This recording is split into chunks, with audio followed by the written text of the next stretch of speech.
हाय hello good morning everyone. Self Ranjeet Kumar Yadav. और कल मैं आपको मॉडर्न हिस्ट्री के बारे में मैं आपको बताया था, फॉर्मेशन ऑफ कांग्रेस का स्थापना वगैरह मैं आपको कल बताया था। और आज जो मेरा टॉपिक है दिल्ली सल्तनत, तो ध्यान देंगे दिल्ली सल्तनत जो है इसका जो टाइम पीरियड था, दिल्ली सल्तनत में ध्यान देंगे ये जो टाइम पीरियड था वो दिल्ली सल्तनत का जो टाइम पीरियड था ये 1216 लेकर, और ये जो पीरियड मेजर जो माना जाता है ये जो पीरियड था दिल्ली सल्तनत के नाम से जाना जाता है। अब ध्यान देंगे इस पीरियड में दिल्ली सल्तनत के अंदर जो है 5 डायनेस्टी आए, और 5 डायनेस्टी में 1206 से लेकर और 1526 के बीच इन्होंने जो राज किया। इसमें दिल्ली सल्तनत में जो पहला डायनेस्टी आया उसमें स्लेव डायनेस्टी जिसको गुलाम वंश कहते हैं, उसके बाद खिलजी आए, खिलजी के बाद तुगलक आए, तुगलक के बाद सैयद आए, और सैयद के बाद लोदी आए। और जैसे ही दिल्ली सल्तनत आपका ख़त्म होगा, यानी लोदी वंश का जो ख़त्म होगा उसके बाद आपके मुगल एम्परर स्टार्ट होंगे। और मुगल एम्परर जो है वो ध्यान देंगे कि मुगल एम्परर का जो टाइम पीरियड था, इनका जो टाइम पीरियड माना जाता है, तो मेजर्स जो है ये 1526 यानी बैटल ऑफ पानीपत जो हुई थी वहाँ से लेकर, और ये मेजर जो है ये मुगलों का पूरी तरह से डोमिनेशन रहा भारत में।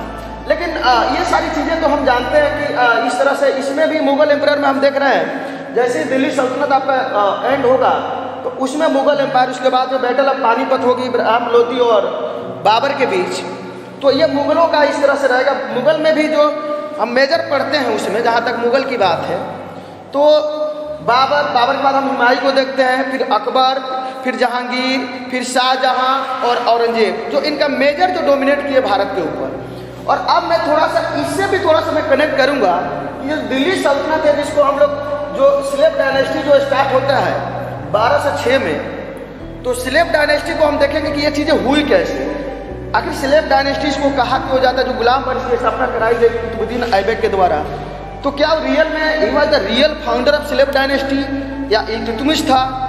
उसके पहले मैं थोड़ा सा और कहानी को पीछे की तरफ लेके जाऊंगा, हिस्ट्री को मैं और थोड़ा सा पीछे लेकर, ताकि मैं इन चीज़ों को आपको कनेक्ट कर पाऊँ कि ये जो दिल्ली सल्तनत है ये 1206 के पहले जो चीज़ें हुई हमारे यहाँ, और यहाँ तक इसका स्लेव डायनेस्टी नाम क्यों पड़ा, जो गुलाम वंश राज कुतुबुद्दीन ऐबक उसका जो फाउंडर माना जाता है। तो सबसे पहले हम जानेंगे, ये क्वेश्चन ये भी आता है कि who was the first Muslim who attack in India. तो यहाँ से हमारा क्वेश्चन स्टार्ट होगा। बहुत सारे बच्चों में कन्फ्यूजन रहता है, तो कुछ बच्चे बाबर का नाम ले लेते हैं, कुछ XYZ बच्चे नाम बताते हैं, लेकिन मैं आज आपको सारी चीज़ों को मैं आपको क्लियर करूँगा ये अपने यूट्यूब के माध्यम से। और तो सबसे पहले ध्यान देंगे, जो पहला मुस्लिम जो था जो भारत पर अटैक किया था उसका नाम था मोहम्मद बिन कासिम। मोहम्मद बिन कासिम जो था, इसको मोहम्मद बिन कासिम 712 AD में ये अटैक किया था भारत पे। और ये अटैक कहाँ पे किया था वो ध्यान देंगे, ये अटैक किया था सिंध। अब ये सिंध पड़ता कहाँ है? Because in this time Sindh Pakistan में है, because that time Pakistan was also part of India. उस समय पाकिस्तान भी भारत का हिस्सा हुआ करता था। बिकॉज जब when Mohammed bin Qasim attack in India, जब वो भारत पे अटैक करता है तो उस समय Pakistan was also part of India, और ये सिंध जो है ये पाकिस्तान में पड़ता है, पाकिस्तान में एक पंजाब एरिया में पड़ता है। एक और यहाँ से क्वेश्चन बनता है कि मोहम्मद बिन कासिम जो है भारत पे एक ही बार अटैक किया था, तो ये अटैक करता है 712 AD में, ये मोहम्मद बिन कासिम सिंध पे। और उस समय सिंध का जो राजा था, the king of Sindh was, जो किंग था वहाँ सिंध का, उसका नाम था दाहिर। उस समय सिंध का राजा दाहिर हुआ करता था, जिसके साथ 712 AD में अटैक करता है। और मोहम्मद बिन कासिम जो है, एक और चीज ध्यान रखेंगे कि आया कहाँ से था, ही केम फ्रॉम, वो ईरान से आया था। मोहम्मद बिन कासिम जो है ईरान से आया था, और ईरान का जो अर्लियर नेम था, पुराने मोहम्मद बिन कासिम ईरान से आया था। वो अटैक 712 AD में करता है सिंध पर, और चूँकि सिंध उस समय पाकिस्तान में भी वर्तमान में वो पाकिस्तान में है, but that time Pakistan was also part of India. So हम देख रहे हैं कि यहाँ पे केम फ्रॉम ईरान, और ईरान का earlier name of Iran was Faras, और फारस का उस समय जो राजा था, किंग जो था फारस का, उसका नाम था अल हजाज। अल हजाज जो था ये आपका ईरान का राजा था। तो भारत में मोहम्मद बिन कासिम 712 AD में अटैक किया, एक बार आया, और तकरीबन ऐसा माना जाता है कि यहाँ से 600 महिलाओं को स्लेव बनाकर, गुलाम बनाकर यहाँ से 600 महिलाओं को ये ईरान लेकर गया था। और अल हजाज के पास, चूँकि वहाँ के राजा था, किंग था ईरान का, उसके पास ये सब हैंड ओवर कर दिया था। तो मोहम्मद बिन कासिम को पहला Muslim invader who attack in India 712। इसके बाद जो दूसरा हम पढ़ते हैं, इसके बाद जो आया उसको हम लोग बोलते हैं महमूद गजनवी। ये महमूद गजनवी को देखेंगे, महमूद गजनवी, इसको बारे में हम ज़रा ध्यान देंगे। इसका जो ये भारत पे 17 बार अटैक किया था, 17 टाइम्स इसका अटैक भारत में था। महमूद गजनवी जो था भारत पर 17 बार अटैक किया था। लेकिन इसके थोड़ा सा और हम जान लें कि ये जो गजनी से आया था, गजनी चूँकि अफगानिस्तान में पड़ता है, तो ये गजनी से आया था, और 998 AD में ये अपने ही बाप को मार दिया था। इसके बाप का नाम था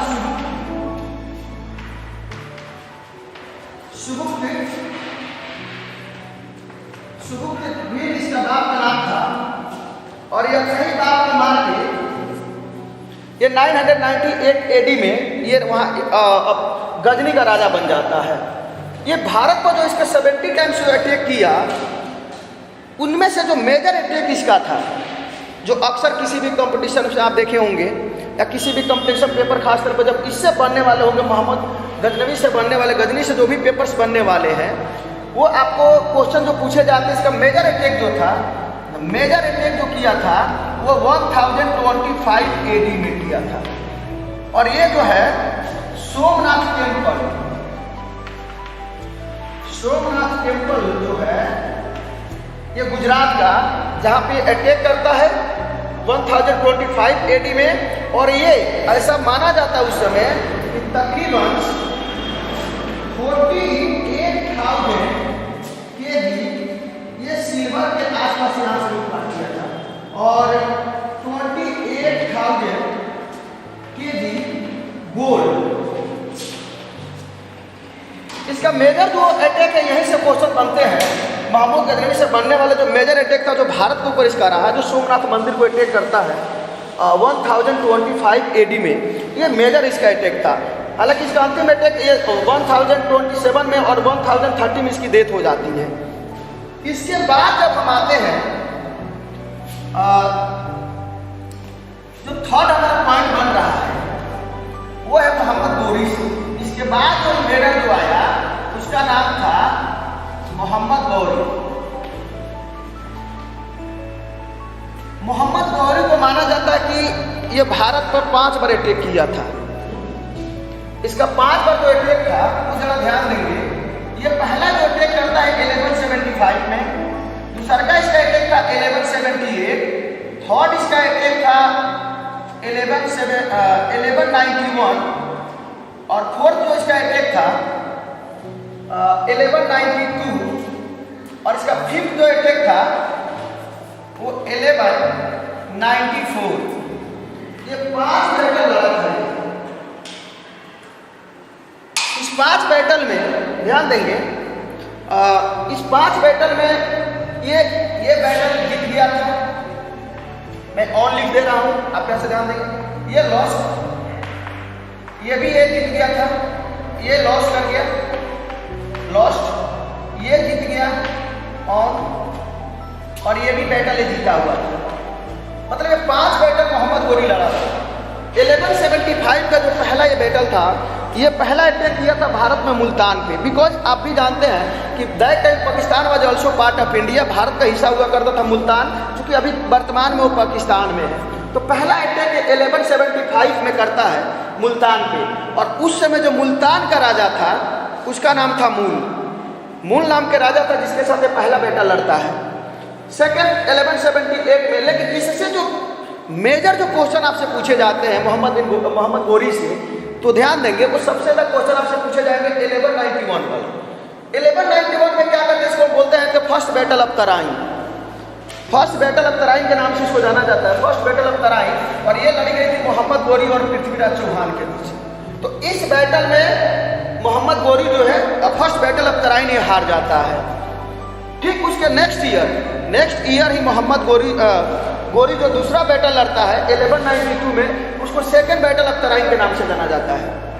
सेकेंड बैटल ऑफ तराइन 1192, इसमें ये मोहम्मद गोरी जो है जीत जाता है। और उसके बाद जो फिफ्थ बैटल लड़ाई है 1194 में, जिसमें ये चंदावर की लड़ाई लड़ता है और उसमें जयचंद को मार देता है। तो ये मोहम्मद गोरी जो था, ये बैटल 5 मेजर जो लड़ा था भारत, इसका 5 टाइम्स अटैक था। ये ध्यान देंगे, ये 5 टाइम्स अटैक किया था भारत के ऊपर। और उसमें से पहला इसका बैटल मैंने देख लिया 1175 1175 में करता है मुल्तान पे। और उस समय मुल्तान का राजा जो था वो मूल हुआ करता था, जिसके साथ ये बैटल लड़ता है। सेकंड बैटल मैंने देखा 1178। फोर्थ बैटल जो है इसका 1191 का 1191 का, जिसको हम लोग बैटल ऑफ तराइन के नाम से जानते हैं। इस बैटल में मोहम्मद गोरी जो है पृथ्वीराज चौहान से इस बैटल को हार गया था। फिर उसके बाद अगला बैटल लड़ता है ठीक उसके नेक्स्ट ईयर, अगले साल 1192 में, और ये बैटल ये जीत गया। और अंतिम बैटल अपना लड़ता है 1194 में। 1194 में ये लड़ता है और वो जयचंद को चंदावर की लड़ाई में ये मार देता है।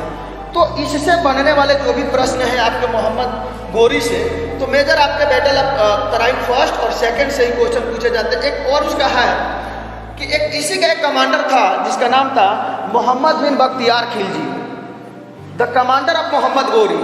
और मोहम्मद गोरी के कहने पे ही बख्तियार खिलजी ने, ध्यान देंगे यहाँ पे मैं लिख दे रहा हूँ, बख्तियार खिलजी ने 1199 में 1199 AD में नालंदा यूनिवर्सिटी में ये आग लगा दिया था।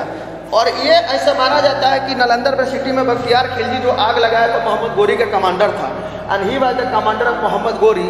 और मोहम्मद गोरी के कहने पे ही बख्तियार खिलजी ने नालंदा यूनिवर्सिटी में आग लगाया था। और वो नालंदा यूनिवर्सिटी तकरीबन 3 महीने तक जलती रह गई थी। तो ये इसके जो चीज़ है, इससे बनने वाले जो चीज़ थे, तो मैंने देखा कि 1194 तक हमने देख लिया कि बैटल ऑफ चंदावर था। उसके बाद हम देखते हैं कि 1199 में 1199 में इसी का कमांडर जो था बख्तियार खिलजी, जो कि नालंदा यूनिवर्सिटी में आग लगा देता है इसी के कहने पे। तो हमने 1199 देख लिया। लेकिन इसी के बाद इसी का एक गुलाम था जिसका नाम था कुतुबुद्दीन ऐबक। और वही जब हमने आपको जो हेडिंग लिखा था दिल्ली सल्तनत, जो कि दिल्ली सल्तनत यही शुरुआत होता है कि ये जो मोहम्मद गोरी था इसका जो गुलाम था उसका नाम था कुतुबुद्दीन ऐबक। और जैसे मोहम्मद गोरी के मरने के बाद दिल्ली का सक्सेसर बना, उत्तराधिकारी ये बनता है कुतुबुद्दीन ऐबक। तो कुतुबुद्दीन ऐबक ने 1206 में स्लेव डायनेस्टी का इन्होंने फाउंडर इसे माना जाता है। तब मोहम्मद गोरी के मरने के बाद उसका जो एक गुलाम था जिसका नाम था कुतुबुद्दीन ऐबक, और इसीलिए इसको हम लोग स्लेव डायनेस्टी के नाम से जानते हैं। कुतुबुद्दीन ऐबक जो है स्लेव डायनेस्टी माना जाता है, स्लेव डायनेस्टी का फाउंडर माना जाता है। इन्होंने स्थापना की थी गुलाम वंश का दिल्ली में, जो दिल्ली सल्तनत हम देख रहे हैं। अब यहाँ पे एक और क्वेश्चन आप बनते हैं कि क्या who was the real founder of slave dynasty. तो अगर रियल फाउंडर की बात किया जाए तो रियल फाउंडर स्लेव डायनेस्टी में कुतुबुद्दीन ऐबक को नहीं माना जा सकता है, क्योंकि ये जो कैपिटल जब दिल्ली पे राज किया तो अपना कैपिटल जो था कुतुबुद्दीन ऐबक जो था, ये ध्यान देंगे, कुतुबुद्दीन ऐबक जो है वो अपना कैपिटल जो है वो लाहौर में रखा हुआ था। तो अगर पेपर आपसे ऐसे पूछ दिया जाए कि who are the real founder of Delhi slave dynasty, तो आप बताएंगे कि इल्तुतमिश था। रियल फाउंडर इल्तुतमिश को माना जाता है। कुतुबुद्दीन ऐबक को अगर नॉर्मल क्वेश्चन बन रहे हैं कि हुआ the founder of slave dynasty, गुलाम वंश का संस्थापक कौन था, तो आप वहाँ पे कुतुबुद्दीन ऐबक कर सकते हैं। लेकिन रियल फाउंडर अगर आपसे पूछा जाए कि हुआ the real founder of slave dynasty, तो then you have to take the name of Qutubuddin Aibak को रियल फाउंडर में नहीं रखेंगे, हम इसको रखेंगे नॉर्मल में। लेकिन रियल फाउंडर जब माना जाए तो वहाँ पे हम मानते हैं इल्तुतमिश को रखा जाएगा। अच्छा, इल्तुतमिश को जो है गुलामों का गुलाम भी कहा जाता है। इल्तुतमिश से गुलामों का गुलाम इसलिए कहा जाता है, ध्यान देंगे कि कुतुबुद्दीन ऐबक ऑलरेडी मोहम्मद गोरी का गुलाम था। तो उसके बाद ये जो दिल्ली में दिल्ली सल्तनत जो हमारा स्टार्ट हुआ 1206 से लेकर 1526 तक, तो इसमें जो है कुतुबुद्दीन ऐबक ने मोहम्मद गोरी के बाद जो स्लेव डायनेस्टी की स्थापना किया दिल्ली में। तो स्लेव डायनेस्टी में इसके बाद इसका एक गुलाम था जिसका नाम था इल्तुतमिश। तो इल्तुतमिश ने इसको गुलामों का गुलाम भी कहा जाता है। तो स्लेव ऑफ स्लेव के नाम से भी इल्तुतमिश को कहा जाता है। और यही कुतुबुद्दीन ऐबक जो अपनी बेटी की शादी भी किया था इल्तुतमिश से, इसको गुलामों का दामाद भी कहा जाता है। तो ये आपका कंसेप्ट क्लियर हो कि इसका दिल्ली सल्तनत में स्लेव डायनेस्टी नाम क्यों पड़ा। तो ध्यान देंगे, दिल्ली सल्तनत में स्लेव डायनेस्टी के बच्चे बहुत सारे रीजन नहीं समझ पाते। गुलाम वंश हम किताबों में पढ़ते हैं, लेकिन उसका जो एक्चुअल देखा जाए तो यहीं से उसकी जर्नी शुरू होती है। ये पहला इन्वेडर जो आता है मोहम्मद बिन कासिम, फिर उसके बाद हम देख रहे हैं मोहम्मद गजनी को देख रहे हैं, फिर मोहम्मद गोरी। अब मोहम्मद गोरी से जब उसका जो स्लेव डायनेस्टी कुतुबुद्दीन ऐबक का यहाँ पे आता है, तो ये ध्यान देंगे। तो इसी के साथ मैं इसके बाद मैंने आपको कनेक्ट करने की कोशिश की कि दिल्ली सल्तनत में किस तरह से ये चीज़ें शुरुआत स्लेव डायनेस्टी का किस तरह से थी हुआ। तो कल मैं पूरा आपको दिल्ली सल्तनत से में जो भी चीज़ें हैं 12 से 6 से बनने से लेकर और ये मुगलों के आने तक, यानी 15 से 26 तक बैटल ऑफ पानीपत जो होता है, मैं आपको कल इसका एक्सप्लेन करूँगा पूरा मैं डिटेल में। और ये मैंने आज आपको कनेक्ट कर दिया कि किस तरह से दिल्ली सल्तनत की शुरुआत हुई और कैसे कुतुबुद्दीन ऐबक जो है स्लेव डायनेस्टी का फाउंडर में उसको माना जाता है। तो इसी के साथ मैं अपने टॉपिक को आज यहाँ पे मैं कंप्लीट कर रहा हूँ। और कल मैं दिल्ली सल्तनत को मैं आपको यहाँ से मैं स्टार्ट करूँगा कि किस तरह से चीज़ें आगे गई, ये कैसे दिल्ली सल्तनत में आपके कुतुबुद्दीन ऐबक स्लेव डायनेस्टी, खिलजी, तुगलक, सैयद और लोधी वंश है। Thank you so much. और you are watching my YouTube channel और I hope you are supporting me and thanks. और मुझे कोऑपरेट करें, और अगर वीडियो अच्छी लगी तो आप लाइक करें, शेयर करें, और मैं इससे भी बेहतर चीज़ें मैं आपको लेकर आऊँगा। और जो भी फैक्ट्स बनने वाले हैं, और आपको चूँकि मेरा ऐसा मानना है कि मैं हिस्ट्री पढ़ाता नहीं हूँ, मैं हिस्ट्री सिखाता हूँ। चूँकि हिस्ट्री क्या है बच्चा, रोट लर्निंग पे आपको ज़्यादा ध्यान नहीं देना है। You have to understand the factual of the history. तो history repeat in a same pattern, इतिहास एक ही पैटर्न में चलता है। तो आई होप आप मुझे कोऑपरेट करें। अगर मेरी वीडियो अच्छी लगी तो मैं कल से कोशिश करूँगा कि आपको स्मार्ट बोर्ड पे मैं सारे चीज़ों को मैं मटेरियल के साथ आपको पढ़ाऊँ, और जो भी मेरे जो जानकारी है। और कल मैं दिल्ली सल्तनत के बारे में आपको एक एक डायनेस्टी के बारे में आपको मैं बताऊँगा। Thank you so much watching.